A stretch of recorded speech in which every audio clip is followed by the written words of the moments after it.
વસ્તુ એ છે કે મેં 2022માં સાહેબ ઇમિગ્રેશનનું કામકાજ ચાલુ કરેલું 8.5 બેન્ડનું એમને મને 24 લાખ રૂપિયા કીધા. વસ્તુ છે કે આજે આટલો ટાઈમ થઈ ગયો, આ બધા થઈ ગયું. આજે મેં સુસાઇડ કરવાનો બી પ્રયત્ન કર્યો હતો. સુસાઇડ કરવાનું પાછળનું કારણ રંજનાબાને, મહેશબાને અને વિક્ટરના બધા જે હતા. નમસ્કાર મિત્રો, આપ જોઈ રહ્યા છો ચક્રવાત ન્યૂઝ.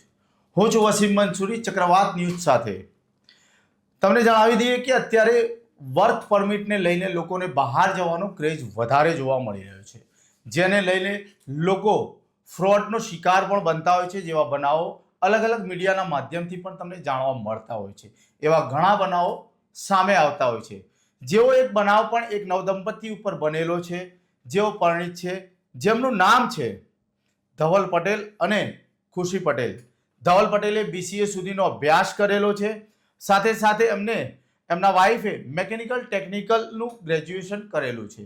આ બંને નવદંપતિઓ આપણી જોડે અહીંયા અત્રે ઉપસ્થિત છે અને તેઓ પોતાની વેદના ઠાલવવા માટે આજે મીડિયા સમક્ષ આવ્યા છે. કારણ જાણ્યું અમે એમને જે બાબત અમને જણાવી એ બાબતને લઈને અમે મહેસાણા SP કચેરી પણ હું પોતે જ જઈને આવ્યો ત્યારે SP કચેરીમાં અમને જવાબ એવો મળ્યો SP કચેરી દ્વારા કે અમારી તપાસ ચાલુ થઈ રહી છે. પરંતુ આ નવદંપતિને હજુ પણ ક્યાંય ઘટતું દેખાઈ રહ્યું છે, જેને લઈને આ નવદંપતિ મીડિયાના કેમેરા સમક્ષ આવી રહી છે. જેઓએ કહી શકીએ કે ધવલભાઈએ તો ત્યાં સુધીનો પ્રયાસ કર્યો છે કે પોતે એક સુસાઇડ નોટ લખી હતી અને એ સુસાઇડ નોટ લખ્યા પછી કોર્ટની અંદર પણ આત્મહત્યાનો પ્રયાસ કર્યો હતો. પરિવારે એમને સમજાવ્યા પછી આગળ શું ઘટનાઓ બની છે એમની જોડે, કેવી રીતે ફ્રોડ થયું છે, આ દરેક બાબતને લઈને અત્યારે આપણે આ નવદંપતિને આપણે મળીશું, એમની જોડેથી જાણીશું. એ આજે ચક્રવાત મીડિયાની ઓફિસ ઉપર આવેલા છે એમની વેદના ઠાલવવા. તો ધવલભાઈ અને ખુશીબેન, ધવલભાઈ તમને જણાવી દઉં કે એક ગુજરાતી છે અને ખુશીબેન એમના વાઇફ છે જે MP થી બિલોંગ કરે છે અને એમને મેરેજ કરેલા છે. તો એ હિન્દી બોલે છે, તો એમને ગુજરાતી ખબર પડે છે પણ ગુજરાતી બોલતા થોડું ઓછું ફાવે છે, એટલા માટે એ હિન્દીમાં પોતાનું વક્તવ્ય આપશે અને ગુજરાતીની અંદર ધવલભાઈ આપણી જોડે વાત કરશે. તો ધવલભાઈ, સંપૂર્ણ ઘટના શું બની છે આપની જોડે? પહેલાં તો નમસ્કાર સાહેબ. અને વસ્તુ એ છે કે મેં 2022માં સાહેબ ઇમિગ્રેશનનું કામકાજ ચાલુ કરેલું અને ઇમિગ્રેશનના કામકાજની અંદર મેં જ્યારે ઓફિસ લઈને બેઠો ને ત્યારે મારા જોડે ક્લાયન્ટો હતા પણ મારા જોડે કામ કરવાવાળો વ્યક્તિ નહોતો કે ભાઈ હું ક્લાયન્ટોનું કામ લઈને કામ કોણે આપું કે જેથી મારું ક્લાયન્ટોનું કામ થઈ શકે. એની શોધમાં અમે હતા કે જે મારું કામ કરીને આપે એવા વ્યક્તિ જે મતલબ કે અત્યારે હાલ લોકો ઉપર વિશ્વાસ હોતો નથી, પણ મને કોઈ વ્યક્તિ મતલબ જેના પર હું વિશ્વાસ કરી શકું, કામ આપી શકું, બરાબર. તો એના માટે અમે ફેસબુકમાં અમે એડ જોઈ લાવ ઇમિગ્રેશન કરીને રંજનાબાને કરીને એક વ્યક્તિ હતા ગાંધીનગરના, એમના જોડે અમારા ફોન પર વાતચીત થઈ ફેસબુકના માધ્યમથી. અને ફેસબુકના માધ્યમથી વાતચીત થતાં ફોન પર થોડો ટાઈમ અમે લોંગ ટાઈમ વાતચીત કરી. એના પછી એ લોકો મને મહેસાણા મારા ઘરે મળવા આવ્યા, જેનું એડ્રેસ મહેસાણા આદમપુર રોડ ઉપર છે. અને ઘરે મળ્યા પછી જ્યારે ફેમિલીના થોડાસા રિલેશન વધ્યા, થોડી વાતચીત થઈ, બરાબર. એના પછી એ લોકોએ મને ત્યાં ગાંધીનગર બોલાવ્યો. ગાંધીનગર એમની કુડાસન ઓફિસ છે, ત્યાં આગળ લઈ ગયા મને. એમની ઓફિસે બેસાડ્યો લાઈવ ઇમિગ્રેશન નામની. એના પછી જ્યાં રહેતા હતા એમના ઘરે મને લઈ ગયા વિશ્વાસમાં લેવા માટે કે ભાઈ અમે અહીંયા રહીએ છીએ, અમે આ કામ કરીએ છીએ, બરાબર. અને એમના હસબન્ડ બેંક ઓફ અમેરિકાની અંદર કામ કરી રહ્યા ગુજરાતની અંદર. પહેલાં એ અમેરિકામાં ગ્રીન કાર્ડ હતા અને એવું બધું અમને બતાવ્યું, ફોટા બતાવ્યા અને એમ કરીને મને વિશ્વાસમાં એ લોકોએ લીધો કે ભાઈ અમે આ રીતે અમે તમારું કામ કરીએ છીએ ઇમિગ્રેશનનું અંદર, તો તમારે જે બી કોઈ કામ હોય તમે એમને આપી શકો. એમ કરીને પછી એમને બીજી વખત જ્યારે મારા ઘરે આવ્યા ફેમિલીને મળવા માટે અને વાતચીત થઈ કે ભાઈ મારે પોતાના ફેમિલીને USA જવું છે ફરવા માટે, તો લીગલી વિઝિટર વિઝા માટે અમે લોકોએ વાતચીત કરી. તો એમને એવું કીધું કે ભાઈ મારા હસબન્ડ બેંક ઓફ અમેરિકાની અંદર કામ કર્યું છે, બરાબર. તો એની અંદર બેંક ઓફ અમેરિકાની અંદર તો એમનો સારા એવા કોન્ટેક્ટ છે અમેરિકા ઇમિગ્રેશનની અંદર. તો એ લોકો અમને તમને 100% વિઝા આપી દઈશું તમારા ફેમિલીના, પણ એના માટે તમારે અમને અમુક રકમ આપવી પડશે. એટલે 100% ગેરંટી સાથે? 100% ગેરંટી સાથે કે તમારા ફેમિલીના 100% અમે તમને USA વિઝા આપી દઈશું, બરાબર. અને તમારા ફેમિલીને અમે USA મોકલી દઈશું. એના પુરાવા બી છે મારા જોડે કે ભાઈ USAમાં કામ પેટે એમના 75 લાખ રૂપિયા નક્કી કર્યા હતા. એના પેટે 75 લાખ રૂપિયા પર વ્યક્તિ કે પૂરી ફેમિલી? ના, પૂરી ફેમિલીના. કેટલા જણા માટે? 4 જણા માટે. 4 જણમાં કોણ કોણ હતા? હું, મારા બ્રધર, મારા મધર ફાધર. ઓકે, બરાબર. તો 4 લોકોનું અમે કામ આપેલું એના અંદર એમને કામ કરવા માટે પૈસા બી લીધા. મારા ઘરે એમને આવ્યા. મારા ઘરે આવ્યા પછી એમને 5 લાખ રૂપિયા મેં રોકડા આપ્યા અને મારા પોતાના ખાતાના SBI બેંકના 5 લાખ રૂપિયાના 2 ચેક આપેલા અને ત્યાંથી અમારું કામ શરૂ થઈ ગયું. તમે જે રોકડા પૈસા આપ્યા કઈ જગ્યાએ આપ્યા? મારા ઘરેથી આપેલા. એનો કોઈ પુરાવો ખરો તમારી જોડે? એ ટાઈમે કેવું હતું કે વિશ્વાસ વધારે હતો અને એના કારણે ચેક આપેલા હતા, વ્હાઇટ એન્ટ્રી હતી. મેં કીધું ચેક ભરશે તો એમના એકાઉન્ટમાં જ જવાના છે અને કેશનો વ્યવહાર આપણું મોટું અમેરિકા બેંક ઓફ અમેરિકામાં કામ કરે છે. बराबर. चेक भी आज भी उन्हीं के पास है. उन्हीं के पास है आपके अजय- दोनों चेक? हाँ. उसका कोई चेक नंबर या चेक डिटेल्स वगैरह कुछ है आपके पास? वो भी है. તો એમને જે ચેક આપેલા છે એ ચેકની ડિટેલ્સ એમની જોડે છે એ લોકો કહી રહ્યા છે, જેવો આક્ષેપ પણ એ સામેવાળા વ્યક્તિ ઉપર કરી રહ્યા છે. તો વધુ વિગત આગળ શું ઘટના બની છે? ચેક આપેલા, પેમેન્ટ આપેલું અને પછી ફરીવાર એમના ઘરે આવવા જવાનું, ઓફિસ જવાનું રહેતું હતું. બરાબર. તો પછી મને કહે કે ભાઈ અમે બીજા વર્ક પરમિટનું બી કામ કરીએ છીએ, જેમ કે કેનેડા વર્ક પરમિટ છે, ન્યુઝીલેન્ડ વર્ક પરમિટ છે. બરાબર. તો એના કોઈ ક્લાયન્ટ તમારા જોડે આવે તો અમુક પેમેન્ટ અમે તમારા જોડેથી લઈશું અને અમે એ પ્રમાણે તમને કામ કરીને આપીશું. એટલે પછી મેં વાતચીત કરી ક્લાયન્ટો, મારા ગ્રુપ મિત્ર સર્કલની અંદર, મારા ફેમિલીની અંદર, મેં મારા પરિવાર, આજુબાજુના વતની લોકો જે રહેતા હોય મિત્રમાં, એ લોકો બધા મેં લોકોને વાતચીત કરી કે ભાઈ હું આ રીતનું કામ કરું છું કમિશન બેઝ ઉપર. તમારે કોઈને ફાઇલ આપવી હોય તો આપો, હું તમને આઉટ ઓફ કન્ટ્રીના વિઝા લીગલી જે આપણે કામ કરીએ છીએ એના અંદર હું તમને લાઈન આપીશ. તો ઘણા બધા એ લોકોએ મને મિત્ર મળવા આવ્યા, ફાઇલ આપવાનું ચાલુ કર્યું મેં. તો કેનેડાની ફાઇલો મેં આપી, વર્ક પરમિટની કેનેડાની લગભગ 7 ફાઇલો આપી મેં. બરાબર. અને ન્યુઝીલેન્ડની લગભગ મેં એમના 24 ફાઇલો આપી લીધા. એમ ટોટલ મેં 31 ફાઇલોનું કામ આપ્યું કટકે. इसके लिए बराबर. मैडम ने इन्हें रजिस्ट्रेशन न्यूजीलैंड में जो उनकी ऑफिस है उसका रजिस्ट्रेशन सर्टिफिकेट भी भेजा है. इंडिया में ये रजिस्ट्रेशन सर्टिफिकेट तो ये आपको किस तरह से भेजा था? ये मैडम ने व्हाट्सएप के माध्यम से भेजा था कि registration of our New Zealand office, we are legal to work in New Zealand. उन्होंने बताया कि हम लीगल है न्यूजीलैंड में वर्क करने के लिए. कितने समय में ये आपको प्रोसेस के लिए बताया होगा उन्होंने? उन्होंने ન્યુઝીલેન્ડ કે 4 મહિને બોલેલી. ન્યુઝીલેન્ડના 4 મહિના અને કેનેડાના 5 થી 6 મહિના કીધા હતા.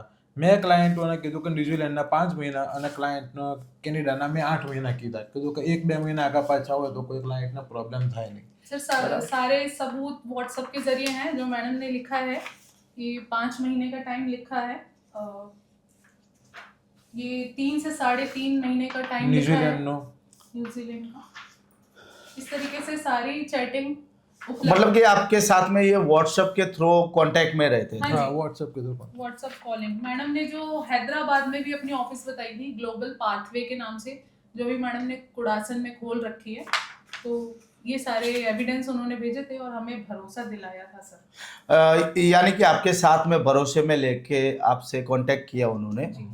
તો અમને ભરોસામાં લેવા માટે આવ્યા હોય એવું એ લોકો કહી રહ્યા છે, એવા આક્ષેપ પણ એમની ઉપર કરી રહ્યા છે. સત્ય શું છે એ તો પોલીસ તપાસ કરે ત્યારે ખબર પડે. તમે પોલીસ કમ્પ્લેન આ બાબતે કોઈ કરી? પોલીસ કમ્પ્લેન અમે કરેલી, પણ એના પહેલાં મારે એ જણાવવું છે તમને કે જ્યારે મેં આ કામ ચાલુ હતું ત્યારે ક્લાયન્ટોએ મારા પર મને જ્યારે આજે ક્લાયન્ટને 4 મહિનાના બદલે 8 મહિના થઈ ગયા, 10 મહિના થઈ ગયા, કોઈ ક્લાયન્ટને 12 મહિના થઈ ગયા, 1.5 વર્ષ થઈ ગયું. તો ક્લાયન્ટોનું મારા પર પ્રેશર આવવા માંડ્યું કે ધવલભાઈ કામ થતું નથી. બરાબર. તો શું છે? તો એને મને ઓફર લેટર આપવાનું ચાલુ કર્યું, જે ઓફર લેટર ફ્રોડ છે. જે ઓફર લેટર ફ્રોડ આપ્યા તમને એમ? જે ઓફર લેટરો ફ્રોડ છે जो मैडम એના ने બધા पेमेंट रिसीप्ट्स બધે ક્લાયન્ટોના પુરાવા છે અમારા જોડે. આ ઓફર લેટર છે? હા, અને આ ઓફર લેટર છે અને આ જે રિસિપ્ટો એમને આપી હતી કે જે ફાઇલો એમને કરેલી છે એની જે રિસિપ્ટો છે. આ જે ઓફર લેટર આપ્યા એ Offer, તમને આ તમારા receipt ક્લાયન્ટના નામથી આપેલા છે કે પછી ક્લાયન્ટના નામથી આપેલા. જેની ફાઇલ તમે આપી એના ઓફર લેટર? આપેલા છે. તો ઓફર લેટર નીકળી કેવી રીતે પહેલા તો? ઓફર લેટર કોઈ બી કંપની આઉટ ઓફ કન્ટ્રીની અંદર હોય એ કંપનીના બેઝિસ ઉપર જ ઓફર લેટર નીકળી ગયો. બરાબર. કારણ તો આ ઓફર લેટર નીકળે તો એની જોબ ત્યાં ફાઇનલ હોય તો જ ફાઇનલ નીકળે એવું હોય છે? નીકળી ગયા. એના ઉપર એમને જે રીતે ગવર્મેન્ટ પ્રોસેસ થતી હોય ફાઇલ એ પ્રમાણે એમને ગવર્મેન્ટ રિસિપ્ટની પાવતી બી આપી. આ પાવતી તમને વોટ્સઅપ થ્રુ આલી કે મેલ WhatsApp આઈડી through, થ્રુ આપી? WhatsApp through એવું આપી. વોટ્સઅપ થ્રુ પીડીએફ આપી હશે? પીડીએફ આપી હતી. એના બી પુરાવા છે મારા જોડે. અને એમને જે આ જે રિસિપ્ટ આપી છે એ કાયદેસર ફ્રોડ છે. એ ક્લાયન્ટો બી તપાસ કર્યું છે અને મેં બી તપાસ કરી. એજન્ટો બી જોડે બી તપાસ કરાવરાયું, એ બી ફ્રોડ છે. એમને રિસિપ્ટ જે આપી છે. તમે કોની જોડે આ તપાસ કરાવરાયેલી છે? આ કયા ક્લાયન્ટો જે document? મારા કસ્ટમરો છે એમના કોઈ રિલેટિવ ત્યાં રહેતા હોય, મારા કોઈ સગા મિત્રો ત્યાં રહેતા હોય, એમના જોડેથી મેં ત્યાં આગળ તપાસ કરાવરાઈ હતી. અહીંયા આગળ બીજા એજન્ટોએ મને કામ આપેલું હતું. जान पहचान है सर. અને कुछ एजेंट्स ने ही बताया कि ये गवर्नमेंट साइट पे शो ही नहीं हो रहा है, ये काम डला ही नहीं है गवर्नमेंट અને साइट અમે पे આ એમના જોડે પાસવર્ડ આઈડી બી માંગે કે કોઈ બી हाँ। ક્લાયન્ટની આજે તમે कि ફાઇલ अगर आपने ગવર્મેન્ટ काम બેઝ डाला ઉપર है કરેલી હોય तो सर वो शो होगी। अगर कोई फाइल रिजेक्ट हुई है, चलिए आपने काम किया है, कैंसिल किया, तो उसका कैंसिलेशन लेटर मिलता है ऑफिशियली सर, पर वो भी किसी कस्टमर को दिया नहीं। मतलब कि वो जो फाइल अगर रिजेक्ट हुई है तो उसका कैंसलेशन Cancellation लेटर आता है, letter, yes, वो sir। आपको पार्टी ने आपको दिया ही दिया नहीं। नहीं, किसी अगर भी फाइल का कैंसिल होती है तो उसका कैंसिलेशन लेटर आता है, अगर फाइल रिजेक्ट होती है तो उसका रेफ्यूजल लेटर आता है। जो भी फाइल कैंसिल होती है कुछ भी होता है तो उसका गवर्नमेंट एक प्रूफ देती है, हाँ। मेल द्वारा या कोई कागज द्वारा। तो उसका कोई भी एविडेंस नहीं है, 31 फाइलों का कोई भी एविडेंस नहीं है उनके पास। हमने जब पूछा कि आप हमें फाइल जब कैंसिल की है या फाइल आपकी रिजेक्ट हुई है तो आप हमें रेफ्यूजल लेटर लो या रिजेक्शन लेटर लो या कुछ भी अमर પુરાવા તો દો। ક્લાયન્ટ કોઈ એક વાત હતી કે આજે ક્લાયન્ટ આટલું બધું માગે છે તો ભાઈ ક્લાયન્ટને આપણે એમને એક પુરાવા આપવા પડે કે ભાઈ આપણે ફાઇલ કરી દીધો એનો રેફ્યુઝલ આવ્યું છે કે આનું કેન્સલેશન લેટર આવ્યું છે, તો એ કોઈ આપ્યું નહીં અમને।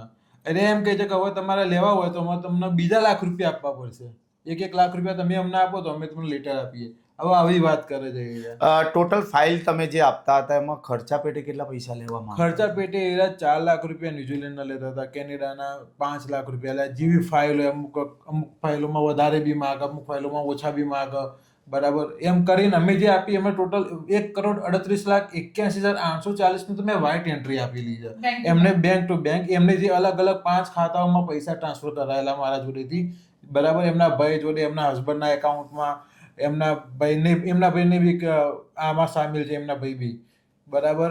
રાજન મારવા કરીને નામ છે એમના ભાઈનું, તો એ બી આ કામમાં જોડાયેલા છે રાંજનાબેન જોડે। એમની જોડે ક્યારે કોન્ટેક્ટ થયેલો તમારો? એમના જોડે 1-2 વખત મારે કોન્ટેક્ટ થયેલો।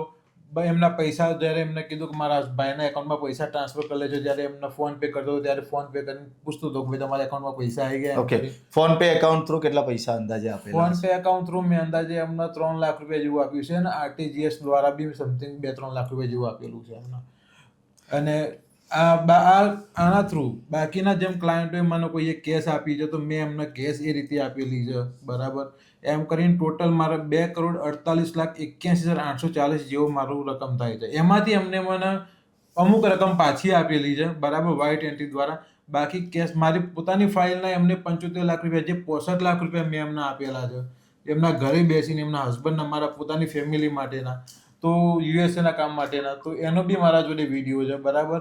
એમના હસબન્ડ પોતે પૈસા ગણી રહ્યા છે, હું આપી રહ્યો છું, એવો બી મેં ખાનગીમાં વિડીયો ઉતારી લીધેલો એમનો। કારણ કે આજે કેસ આપું છું, કોઈ પુરાવો ના હોય તો પછી મારા જોડે કોઈ આધાર પુરાવો રહેતો જ નહોતો।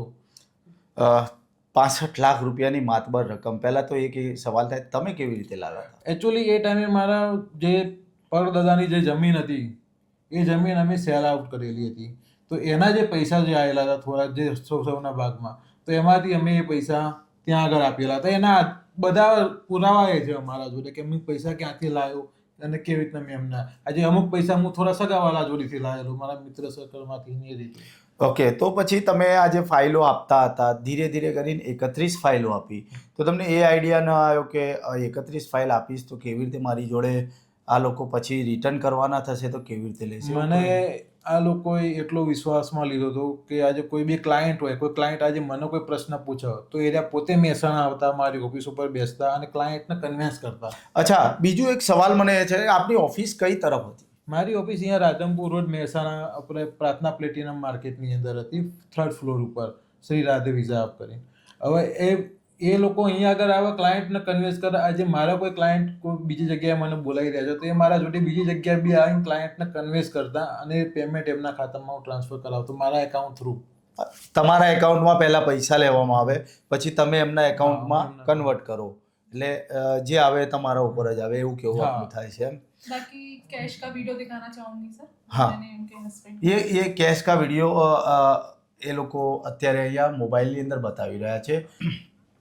જ્યારે 65 લાખ રૂપિયા જેવી માતબર રકમ એમના ભાગે આવેલી હતી, કોઈના જોડેથી ઓછી પાછીના કરીને લાવેલા હતા, એ પૈસા એમના ગયા છે, જેને લઈને ઘણી બધી અસમજ પણ ઊભી થઈ રહી હતી એમને। પારિવારિક સંબંધો બન્યા, એના પછી તમે કામ કેવી રીતે એમની જોડે સ્ટાર્ટ કર્યું હતું? પારિવારિક સંબંધો બન્યા એટલે કેવું હતું કે વિશ્વાસમાં લીધો હોય કોઈ વ્યક્તિને, એટલે શું કે આજે ધીરે ધીરે આપણે મારા પોતાના ફેમિલી કામથી મેં ચાલુ કર્યું કે બીજું આજે કોઈ બી ક્લાયન્ટનું આપીએ ને પહેલાં હું મારું કામ આપું. તો મેં મારું કામ આપ્યું તો એમને પહેલાં તો એવી રીતના વાત કરી કે પૈસા આપ્યા, મેં એમને 5 લાખ રૂપિયા રોકડા અને 5 લાખ રૂપિયાના 2 ચેક.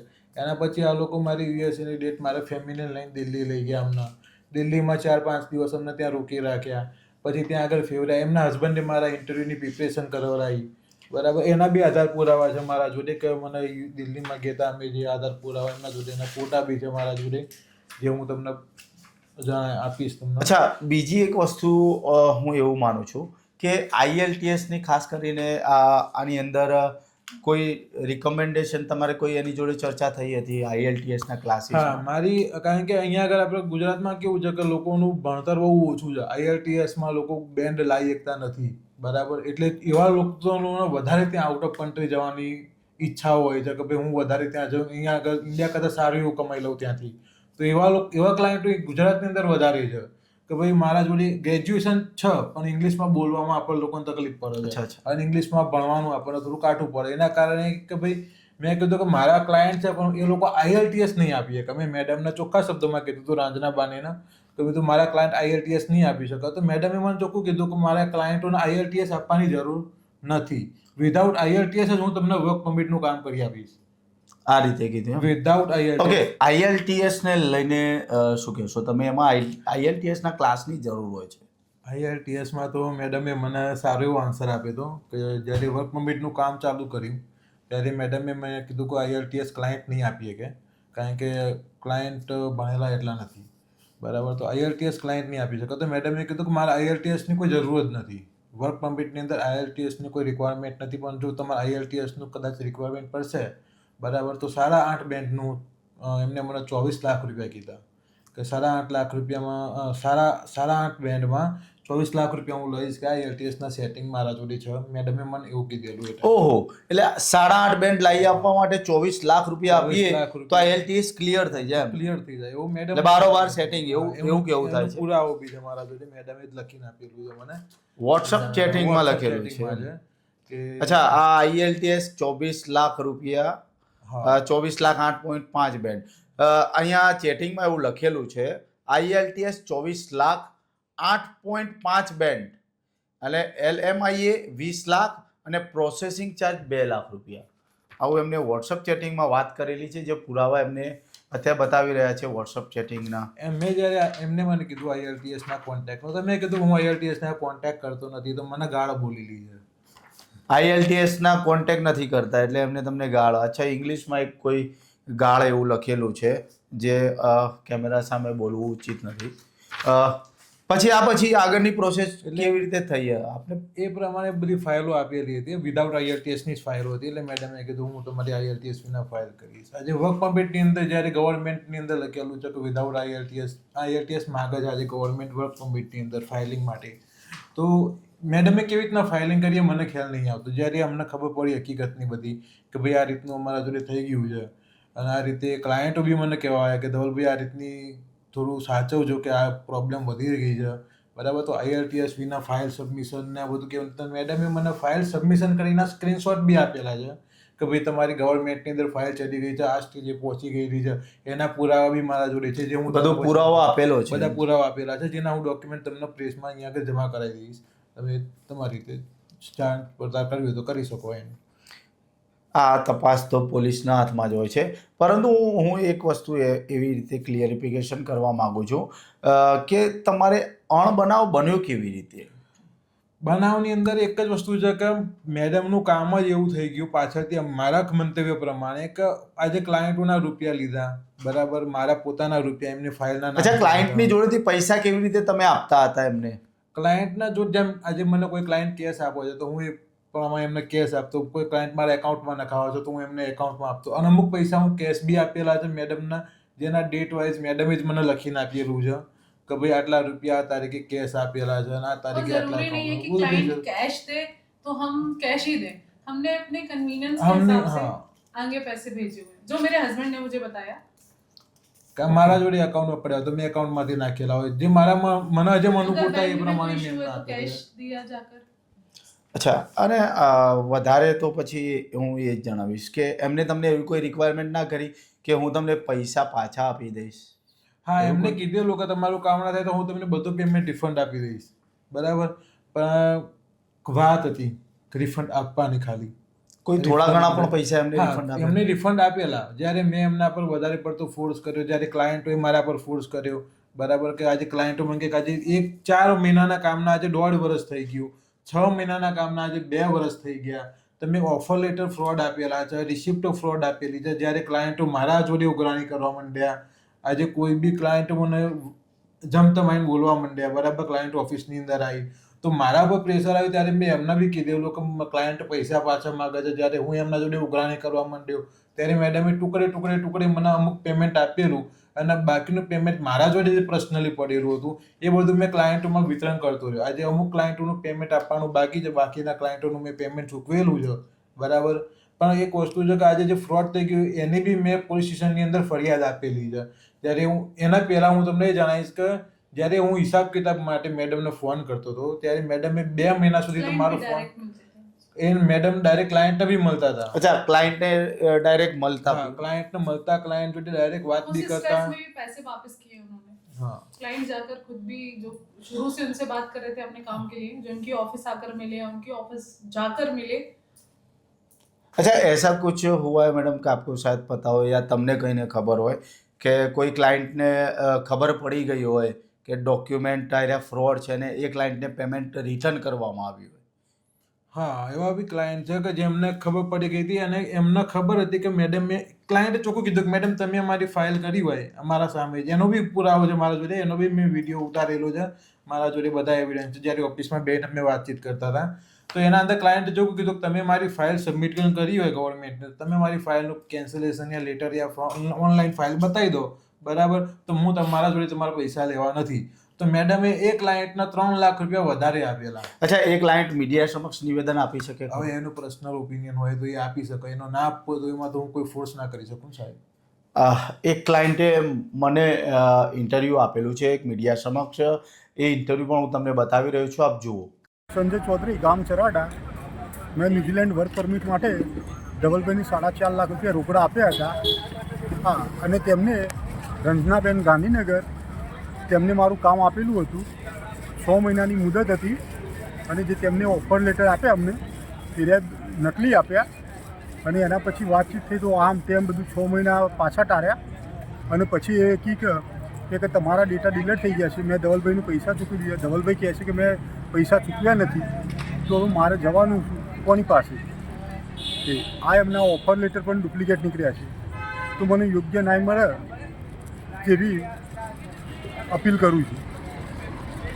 આ સ્ટેટમેન્ટ આપવા પાછળ તમને કોઈ દબાણ કરવામાં આવ્યું? ના, કોઈ દબાણ નહીં. અને એના વિડીયો પણ આમની જોડે અવેલેબલ છે, તો એ પણ હું તમને બતાવી રહ્યો છું. 2 ક્લાયન્ટો મને મળ્યા હતા, એમાંથી એક ક્લાયન્ટનો વિડીયો આપણે જોયો. હવે આ બીજા ક્લાયન્ટનો પણ આપ વિડીયો જુઓ. મારું નામ પાર્થ ભટ્ટ છે. મેં મારી વાઈફના Mittal Bhatt Canada work permit માટેનું કામ ધવલભાઈ થ્રુ રંજનાબેનને આપેલું ગાંધીનગર લાઈવ ઇમિગ્રેશન ઓફિસમાં. હવે કામ આપ્યા પછી અમને 6 મહિનાનો ટાઈમ પિરિયડ આપ્યો હતો. એ ઉપરાંત અમારા જોડથી 7 લાખ રૂપિયા એડવાન્સમાં લીધા હતા, 50,000 રૂપિયા ડોક્યુમેન્ટ્સના નામે, ટોટલ 7.5 લાખ રૂપિયા અમે આપ્યા હતા. આપ્યા પછી એ લોકોએ 6 મહિનાના 8 મહિના થયા, 10 મહિના થયા, વરસ થયું, ત્યાં સુધી અમને કોઈ જવાબ મળ્યો નહીં. વરસ પછી અમને ઓફર લેટર અને LMI લેટર બે આપેલા 1 વર્ષ પછી. આપ્યા પછી કોઈ એનું પ્રોસેસ આગળ થઈ નહીં, એટલે ડોક્યુમેન્ટ્સ મને એવું લાગે છે ત્યાં સુધી ફેક હતા. ડોક્યુમેન્ટ્સ આપ્યા પછી બીજું વરસ થયું, ત્યાં સુધી અમને થઈ જશે કરીને 1 મહિનો રાહ જુઓ, 2 મહિના રાહ જુઓ, એમ કરીને બીજું 1 વર્ષ અમે રાહ જોઈ. 2 વર્ષ થયા એટલે અમને લાગી ગયું કે હવે આ કોઈ વસ્તુ કામ આગળ વધવાનું લાગતું નથી ને આ ફ્રોડ થયું છે અમારી જોડે. 2 વર્ષ પછી અમે એમના ઓફિસ પર જઈ અને કમ્પ્લેન કરી કે ભાઈ આ રીતનું છે, અમારે હવે કામ કરાવવું નથી. એટલે એમણે અમારા પૈસા પૂરેપૂરા પાછા મળી ગયા અને અમારી જોડે આ 2 વર્ષનો ટાઈમ પીરિયડ જે અમારો ગયો એ અમારો બરબાદ થયો. પૈસા પાછા લીધા ત્યારે કોઈ કાર્યવાહી થઈ હતી કે એવું કંઈ? ના, અમે પૈસા પાછા લેવા માટે ત્યાં બેસી રહ્યા હતા એમના ઓફિસે કે આજે પૈસા તમે આપો તો જ અહીંયાથી જઈશું, તમારે પોલીસ કેસ કરો તો પોલીસ કેસ કરો. અમારી જોડે એવિડન્સ હતું કે તમે જે લેટર મોકલ્યા છે, LMI લેટર મોકલ્યો છે, એ અમે અમને દબાણ કર્યું હતું કે ભાઈ તમે આપો, પોલીસ કેસ કરવો હોય તો અમે આ લેટર બતાવીએ કે 2 વર્ષ સુધી અમને ગોળ ગોળ ફેરવ્યા. એટલે પછી અમને પૈસા હમણાં બીજે દિવસ 24 કલાકની મોહલત માગી.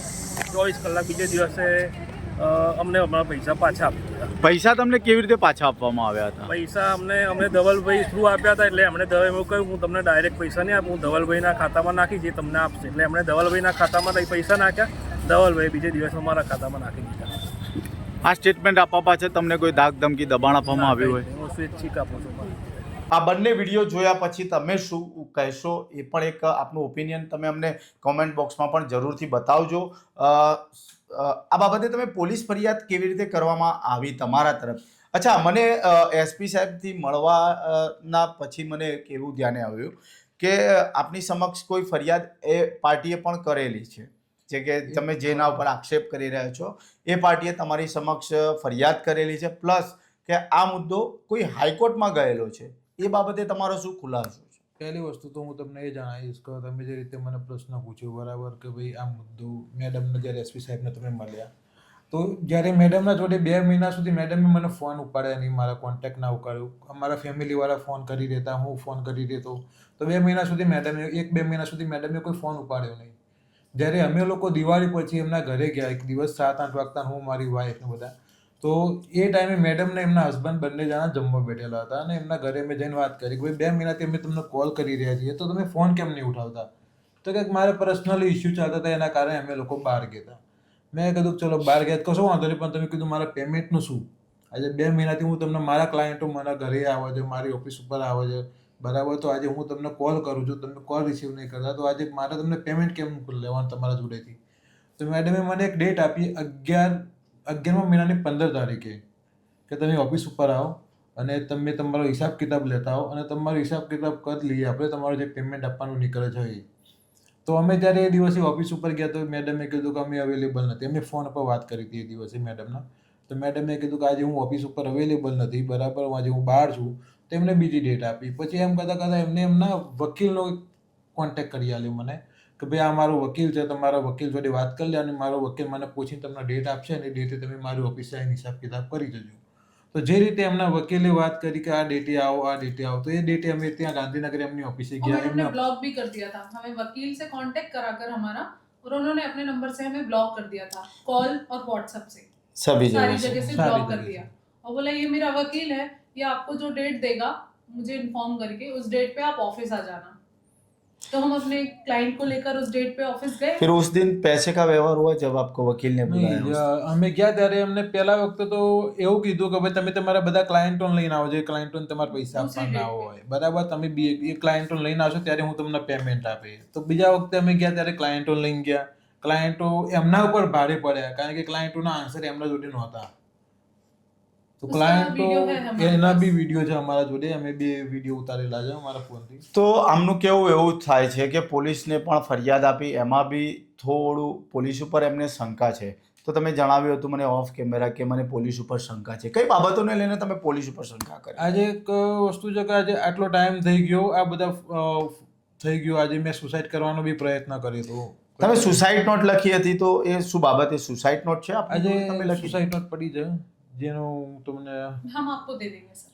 હા, અને એ સુસાઇડ કરવા પાછળનું કારણ શું હતું? સુસાઇડ કરવાનું પાછળનું કારણ રંજનાબાને, મહેશબાને અને ડેનિયલ વિક્ટર બધા જે હતા જેમના મેં પૈસા મેં ખાતામાં. તો તમને બચાયા કોને? તમે સુસાઇડ કરવા ગયા હતા તો એક પ્રશ્ન એવું બી થાય ને. સુસાઇડ કરવા ગયેલો ત્યારે અંજાણ વ્યક્તિઓ મને ત્યાં હોસ્પિટલમાં સિવિલમાં દાખલ કર્યો હતો. ત્યાં આગળ મને ખબર નહીં કોણ લઈને આવ્યું હતું એ, અને હું બચી ગયો એ પ્રમાણે.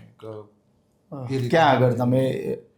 મેં દવા પીધી હતી કોર્ટની અંદર અને પછી ત્યાંથી હું ગાડી લઈને ઘરે રાધનપુર ચોકડી જતો હતો. રાધનપુર ચોકડી પર હું વોશરૂમ કરવા માટે ઉભો રહ્યો તો ત્યાં આગળ જ હું બેભાન થઈ ગયેલો અને ત્યાંથી કોઈ ત્રાહિત વ્યક્તિઓ મને હોસ્પિટલમાં લઈને આવેલા હતા. અજાણ્યા ઈસમો તમને હોસ્પિટલ, એટલે કઈ હોસ્પિટલ લઈ ગયા હતા? મને સિવિલમાં લઈ ગયા હતા, મહેસાણા સિવિલ હોસ્પિટલમાં. ત્યાં આગળ આપની દવા કરવા. लगभग मुझे इस बात का पता नहीं था, 5 से 6 घंटे में लगातार इन्हें फ़ोन कर रही थी. फ़ोन लगाने में पुलिस स्टेशन भी गई थी पी डिवीज़न, और जैसे ही उन्होंने बोला कि आप फोटो निकलवा कर लाइए अपने हस्बैंड की और उनका हम लोकेशन पता करवाते हैं, उतने में मुझे सिविल से फ़ोन आता है धवल के नंबर से।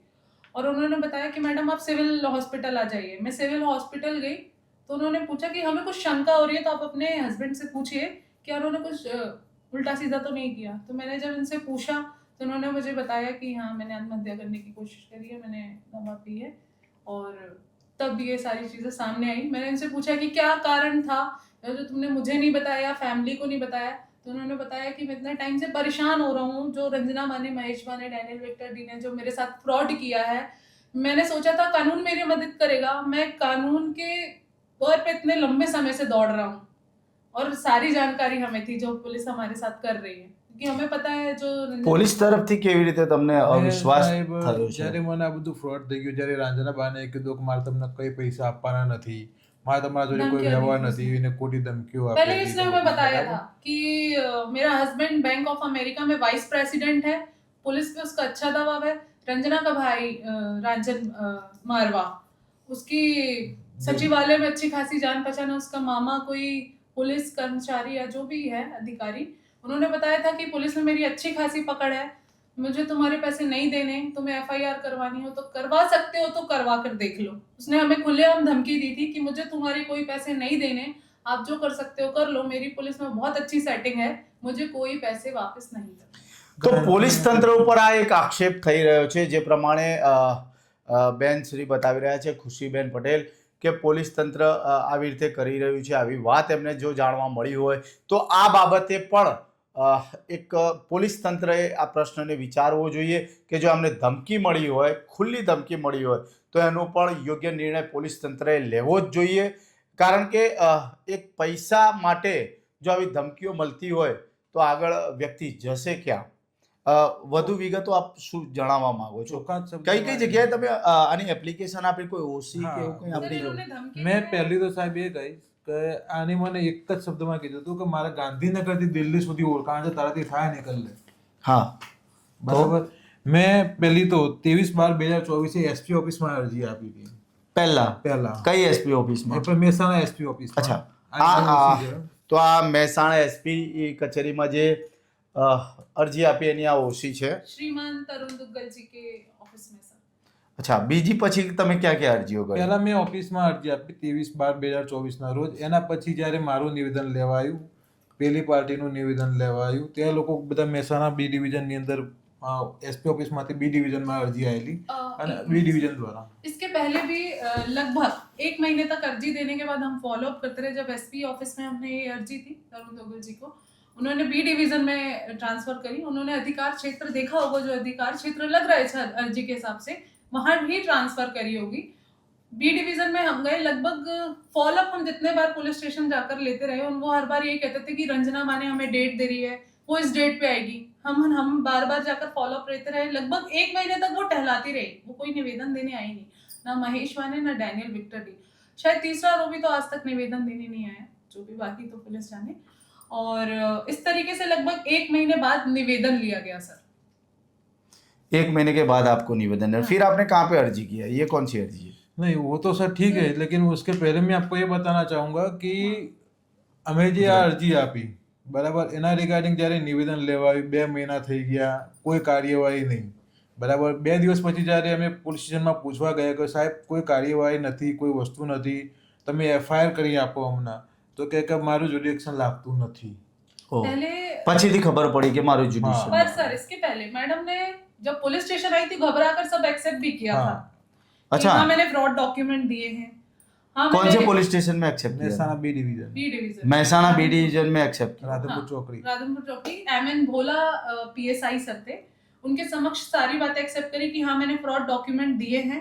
तो फिर उन्होंने कोई एक्शन नहीं लिया फ्रॉड डॉक्यूमेंट के लिए? उन्होंने बोला हमें कि आप 8 दिन बाद आइए, आपका जो भी हिसाब किताब है आप दोनों क्लियर कर लीजिए। उसने एक्सेप्ट किया सर कि मुझे कैश पेमेंट देनी है। हाँ, मैंने 1,38,81,840 रुपए अपने 5 अकाउंट में लिए हैं, मुझे ये पेमेंट देनी है। मैंने मना नहीं किया। उसने हाँ वहां पर जाकर ऐसा बोला, और हमें पीएसआई सर ने बोला कि आप एक काम कीजिए, अटवाड़ी बशी आओ, तो आपका जो भी हिसाब किताब है वो हम क्लियर करवा देते हैं। तो उसके बाद क्या हुआ? उसके बाद ये बात तो સર અઠવાડિયા પછી ગયા, અઠવાડિયા પછી કહે કે મેડમ ક્યાં હું બોલે पीएसआई सर ही पलट गए। સાહેબ એમને એવું इसीलिए કહ્યું કે सर- મેડમ इसीलिए ક્યાં हमें બોલે? पुलिस पे भरोसा नहीं, क्योंकि ये जो समस्त घटना है वो हमारे आंखों के सामने घटी है सर। हम ये चीज हमने फेस की है। है ना? इसके बाद मेरे हस्बैंड ने सुसाइड की। आप ऐसे कोई व्यक्ति मरने नहीं जाता सर। जब हमें सबसे ज्यादा उम्मीद है, आज हमारे साथ गलत होता है ना सर, हम सबसे पहले पुलिस के द्वार पे जाते हैं। लेकिन अगर पुलिस ही हमारे साथ गलत करेगी तो हम किधर जाएंगे सर? અત્યારે તમે બીજી કઈ કઈ જગ્યાએ અરજીઓ આપેલી છે? આપણે મને ઓફ કેમેરા એ પણ જણાવ્યું કે મેં મુખ્યમંત્રી શ્રીને પણ રજૂઆત પહેલી કરેલી વસ્તુ તો છે સર મેં આપી હતી પહેલી અરજી માનવ અધિકાર, જે મારો અધિકાર છે માનવ. માનવ અધિકારમાં. उसके बाद पैसे તો આ માનવ અધિકારની અરજી પણ એમની જોડે ઓછી છે, તો એ ઓછીના આધારે એ લોકો કહી રહ્યા છે. એવું ફરિયાદ અમે એમાં એ કરેલી છે કે પોલીસ અમારી એફઆઈઆર ના લેવાની બાબત. અચ્છા, પોલીસે એફઆઈઆર હજુ સુધી લીધી જ હજી નથી. નથી, હજી छठवां महीना लग गया है सर। ગૃહમંત્રી માન્ય શ્રી ગૃહમંત્રી સાહેબની અરજી. આ ગૃહમંત્રી શ્રીની ઓછી છે, આ ડીઆઈજી ઓફિસ ગાંધીનગરની ઓછી છે. આ ડીઆઈજી ઓફિસ ગાંધીનગર. ઓકે, આ માન્ય શ્રી આપણે મહેસાણા કલેક્ટર સાહેબ શ્રીની ઓછી છે. અચ્છા, કઈ તારીખ? 3/4/2025ની આ ઓછી છે. બરાબર. આ છે આપણે માન્ય શ્રી મુખ્યમંત્રી સાહેબની ઓછી છે. અચ્છા, મુખ્યમંત્રી શ્રી પાસે ગયા તો એમને શું કહ્યું હતું? મુખ્યમંત્રી સાહેબને અમે મળ્યા ત્યારે મુખ્યમંત્રી સાહેબે અહીંયા આગળ એમના ત્યાં મુખ્યમંત્રી ઓફિસમાંથી એસપી સાહેબને ફોન કરાવડાયો હતો અને સાહેબને કીધું હતું કે આની યોગ્ય તપાસ કરવામાં આવે.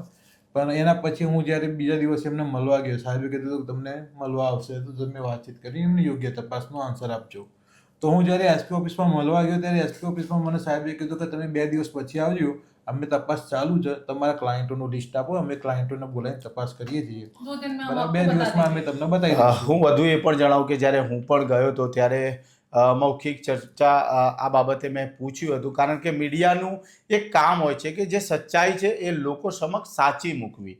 તો તરુણ દુગ્ગલશ્રી એસપી અમને એવું પણ કહ્યું મને કે આ બાબતે અમે તપાસ કરી રહ્યા છીએ અને જે પણ તપાસમાં નીકળશે એ બાબતે અમે એમને જણાવવાના છીએ.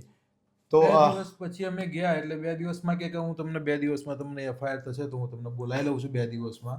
2 દિવસ પછી જ્યારે મેં ફરી વાર ગયા તો સાહેબ અમારી અરજીનું શું કર્યું તો કે હજી અમને 3 દિવસનો ટાઈમ આપો, હજી 3 દિવસ પછી કે હું તમને જણાવીશ. બરાબર, એટલે 2-3 દિવસ કરીને આ વસ્તુ ચાલી જાય છે. બરાબર. इसके पहले भी અને हम 6 से 7 बार एसपी सर के पास जा चुके हैं सर अर्जी करने के बाद। जब हमें कोई संतोषजनक जवाब नहीं मिला पीएसआई सर से तो हम एसपी सर के पास गए थे और उन्होंने हमेशा कहा कि I will talk to PI. हम पीआई के पास गए जवाब लेने, पर वहां से भी हमें कोई संतोषजनक जवाब मिला नहीं। हमें घेटिया सर ने साफ कहा, कई बार घेटिया सर के पास गए तो घेटिया सर ने बी डिवीजन पुलिस स्टेशन हमें ये बोला कि अर्जी लेना ना लेना मेरे हाथ में है, इसके लिए आप मुझे फोर्स नहीं कर सकते, क्योंकि मैंने निवेदन किया था सर कि ये मेरा अधिकार है, ये मेरा मौलिक अधिकार है। एफआईआर आपको जो भी तपास करनी है आप पहले आप ठीक है आप तपास कीजिए, पर इतनी सारी चीजें हैं सर, फ्रॉड डॉक्यूमेंट्स हैं, सारी वाइट एंट्री है, कैश का वीडियो है, हमारे पास तो इतने सारे एविडेंस है सर। पर 6 महीने लगभग होने जा रहे हैं पर आज तक उन्होंने ये भी वर्ड कहा था कि सिर्फ एसपी सर ही मुझे बोल सकते हैं कि एफआईआर लेना है ना लेना है, आप कोई फोर्स नहीं कर सकते। मैंने बोला सर मैं आपको फोर्स नहीं कर रही हूँ, मैं आपसे निवेदन कर रही हूँ कि मेरे साथ आपने तो एसपी कचहरी में आपका दिया था ना लेटर, तो फिर गेटिया साहब के पास? पहले तपास गेटिया तो सर ने बी डिवीजन में एसपी चल सर रही को थी. फोन लगाया था हमारे सामने। अच्छा, हाँ, ओके। क्योंकि तो SP अभी सर आप ने- क्या उम्मीद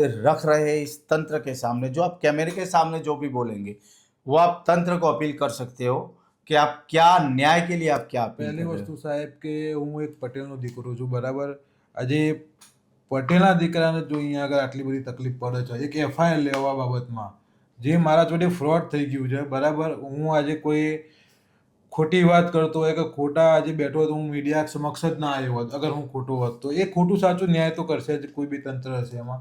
પણ એક વસ્તુ છે કે આજે હું પોતે અહીંયા આગળ આટલું પરેશાન થઈ ગયો 6 મહિનાથી. હું મારી અરજીના આન્સર નહીં મળતો મને, આટલા એવિડન્સ પુરાવા બધું પોલીસ સ્ટેશનમાં આપ્યા છતાંય, અને આજે બી મારા જોડે કોઈ આધાર પુરાવા નથી. આજે મને તો એવી ખબર નથી સાહેબ કે હું આજે પ્રેસમાં બોલી રહ્યો છું આજે તમારા સમક્ષ, તો કાલ ઉઠીને મારા જોડે શું થશે શું નહીં થાય, કાલ ઉઠીને મારા જોડે શું બનાવ બનશે એનો બી મને કોઈ આઈડિયા નથી. આજે હું તો મારી તકલીફ આવે, હું તો સાહેબ સુસાઇડ કરવા ગયો તો કાલ ઉઠીને મને કોઈ પણ પ્રોબ્લેમ થશે, મને કોઈનું ટેન્શન નહીં. ટેન્શન ખાલી મારી વાઈફનું મને રહે થોડું. બાકી કાલ ઉઠીને જે બી બને એનો મને કોઈ અત્યારથી થોડી તકલીફ થાય છે કે ભાઈ હું બોલતી તો દઉં છું અત્યારે હાલ સાચું જે છે, પણ તંત્ર ઉપર અમે થોડો વિશ્વાસ રહ્યો નથી મને. તો તંત્ર ઉપર આ લોકોનો વિશ્વાસ થોડો ડગી ગયો છે, કારણ કે એમની ફરિયાદ લેવામાં નથી આવતી. પણ મને એક વસ્તુ એ બી જાણવા એવી મળી છે કે તમારા ઉપર લોકોએ ફરિયાદ કરી એટલે તમે ક્રોસ ફરિયાદ કરવા માંગો છો, એવું કંઈ ખરું? ના, એ ક્રોસ ફરિયાદ તો સાહેબ જે એક કેસ છે એ મારું અલગ વસ્તુ છે આખી. એને જે એસપી સાહેબે જે તમને વાત કરી એ આખી વસ્તુ જ અલગ છે. તો રાત દિવસનો ફરક इसमें છે. इसमें जमीन आसमान का अंतर है सर. એ इसलिए હાથે કરીને वापस किया. हाँ. બધું મિક્સ કરવા માંગે છે સાહેબ. ना वो पैसे रंजना पाने तक गए हैं, उसमें रंजना पाने का और उस केस का लेना देना ही नहीं. उसमें तो धवल का कोई, ये तो कोर्ट साबित करेगा कि हमने तो अपने एविडेंस दे दिए जिन्हें इन्हें झूठे केस में फंसाया गया है, उसके खिलाफ तो हमारे पास सारे एविडेंस है. हम ये मीडिया में ही बोल रहे हैं. उस केस का भी जो भी है सामने आएगा. તો આ હતા આપણી જોડે ધવલ પટેલ અને ખુશી પટેલ, બંને હસબન્ડ વાઈફ છે, જેઓ ન્યાય માટે એક ઉમ્મીદ લઈને ચક્રવાતની ઓફિસ ઉપર આવ્યા. જે અમે જાણ્યું એ બરાબર અમે આ અહેવાલ અમે રજૂ કર્યો છે. અમારા માટે કોઈ દુશ્મન નથી, કોઈ દોસ્ત નથી. અમારે જે સાચું છે એ જ અમારે મીડિયામાં બતાવવાનું છે. આ બાબતે અમે લોકો રંजना બાનુનો પણ કોન્ટેક્ટ કરવાની જરૂર કોશિશ કરીશું. એમનો પણ અહેવાલ અમે લઈશું અને જો એ અમારી સમક્ષ આવીને અહેવાલ પોતાનો સ્પષ્ટતા આપવા માંગે છે તો અમે એ પણ અહેવાલ લેવા માટે તૈયાર જ છીએ. તો ન્યાયની અપેક્ષા આ લોકો માગી રહ્યા છે. હજુ પણ તમારે કંઈ કહેવું હોય તો કહી શકો છો. હાજી सर, मेरा एक ही सवाल है जो हम यही सोचते हैं. एक चीज, हमने जब एसपी ऑफिस में अर्जी दी थी, उसके बाद जब हमारे साथ ये चीजें हुई जो मैंने पीएसआई सर की आपको बताई, उसके बाद जब रंजना माने ने मना कर दिया, पहले एक्सेप्ट किया फिर मना किया कि अब मुझे कोई पेमेंट देनी नहीं है, तो हमने पीएसआई सर से निवेदन किया कि आप हमारी एफआईआर ले लीजिए. हम सही हैं, अगर हम ईमानदार हैं तो हम कोर्ट में लड़ लेंगे, आप हमारी एफआईआर ले लीजिए. उन्होंने बहुत घुमाते हुए हमें फिर लास्ट में एक जवाब दिया कि हमारा ज्यूरिडिक्शन नहीं लगता. सर, मेरा पूछना ये है कि मेरी पति के अर्जी के अगेंस्ट में अगर आपका ज्यूरिडिक्शन नहीं लगता था तो एसपी सर ने बी डिवीजन अर्जी क्यों दी? और अगर ज्यूरिडिक्शन नहीं लगता था तो पीएसआई सर ने 2 महीने तक मेरी अर्जी पुलिस स्टेशन में क्यों रखी और मेरे पति का और आरोपी रंजना माने और महेश माने का निवेदन क्यों लिया? इसके बाद अर्जी तालुका पुलिस स्टेशन को ट्रांसफर कर दी गई क्योंकि मेरे पति की ऑफिस तालुका पुलिस स्टेशन के अंतर्गत आती है. हालांकि पति का ट्रांजैक्शन सबसे पहले घर से हुआ है तो हमारा बी डिवीजन ही लगता है, ये क्लियर है. इस बिहाफ पे तालुका पुलिस स्टेशन अधिकारी आरआर चौधरी सर, श्रीमान आरआर चौधरी सर जो पीएसआई हैं, उन्होंने दूसरे दिन ही हमारी अर्जी दोबारा एसपी ऑफिस में ट्रांसफर कर दी और एसपी सर ने दोबारा हमें घेटिया सर को मिलने के लिए कहा. तो सर यहाँ ज्यूरिडिक्शन का मामला ही क्लियर नहीं है मेरे हिसाब से. लग तो हमारा बी डिवीजन ही रहा है, जो हमें भी पता और उन्हें भी पता है, पर हमें इस तरीके से 6 महीने से सर लगभग घुमाया जा रहा है. અચ્છા, બીજું એક હું એવું કહું છું કે એમની ઓફિસ ગાંધીનગરમાં છે. ગાંધીનગરમાં કોઈ ફરિયાદ કરવામાં આવી? હા, ગાંધીનગરમાં એમને મારા ઉપર જે મારા કામ માટેના મેં એમને 2 ચેક આપેલા હતા ને, એ 2 ચેક એમને જ્યારે અહીંયા આગળ મેં એમના વિરુદ્ધ ફરિયાદ કરી તો મારા 2 ચેક એમના જોડે પડ્યા હતા. जब इन्होंने तो ये- सुसाइड किया उसके बाद हमें એમના बुलाया પછી सर. એમને મારા ચેક ભર્યા. झूठी अर्जी करी. સુસાઇડ કરने की हाँ. कोशिश की उसके बाद એના પછી મારા એમને ચેક ભર્યા જે મેં એમને બહુ પહેલા મારા કામ માટેના ચેક આપેલા હતા. એ ચેક એમને હવે યુઝ કર્યા મારા વિરુદ્ધ. એમને ચેક ભર્યા, ચેક બાઉન્સ કર્યા. ચેક બાઉન્સ કર્યા પછી એમને પોલીસ સ્ટેશનમાં અરજી આપી એવી કે મને મારી નાખવાની કે આવી ધમકીઓ આપે છે, કેવી કંઈક ધમકીઓનું કંઈક છે બરાબર. અને ચેકના રિગાર્ડિંગ કે મેં એના જે ધવલે મને જે પૈસા આપ્યા હતા એ પૈસાથી વધારે હું ધવલને આપી ચૂકી છું, એનું કેવું એવું છે બરાબર. तो ये भी अर्जी આપેલી છે એમના और रिगार्डिंग. इम्पोर्टेंट सर, आज वो हर एक पुलिस स्टेशन में एक बात कहती है, जो इसका पार्टनर या फ्रेंड जो भी है, मेरे पास सबूत है जिसमें लिखा है कि हैदराबाद में मेरी ऑफिस है और हमें उसने यही बताया था कि हैदराबाद में मेरी हेड ब्रांच है और मेरा एक एजेंट है वहां, मेरे लिए वो बैठकर काम करता है, डैनियल विक्टर डी.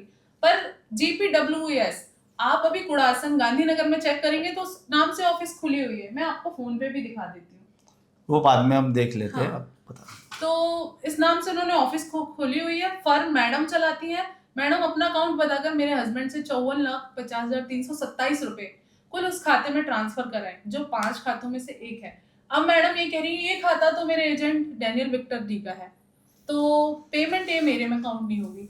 सर अगर मेरे हस्बैंड को इंग्लिश आती, इनको इंग्लिश ही और नहीं आती है। બીજી વાત સાહેબ કે ડેનિયલ વિક્ટરને તો હું તો ઓળખતો જ નહોતો. આજે હું તો એને કામ English રાંધણા નહીં આતી તો બેનના વાત થ્રુ कैसे આપતો હતો ને. करेंगे? આજે રાંધણા બેનને હું કામ આપતો તો રાંધણા બેન કોઈ ગમે તેને આપે એમાં મારે શું લેવા દેવા. हम्म, અને બીજી વસ્તુ સાહેબ મને એક જવાબ એવી છે કે આજે ટાઈમ પિરિયડ ખેંચાઈ રહ્યો છે મારી અરજીને લઈને. આજે 6 મહિના જેવું સમથિંગ થવા આવશે બરાબર. એ ટાઈમમાં મને તો એ બીક છે કે રાંધણા બાને ક્યાં ઇન્ડિયા છોડીને જતી ના રહે.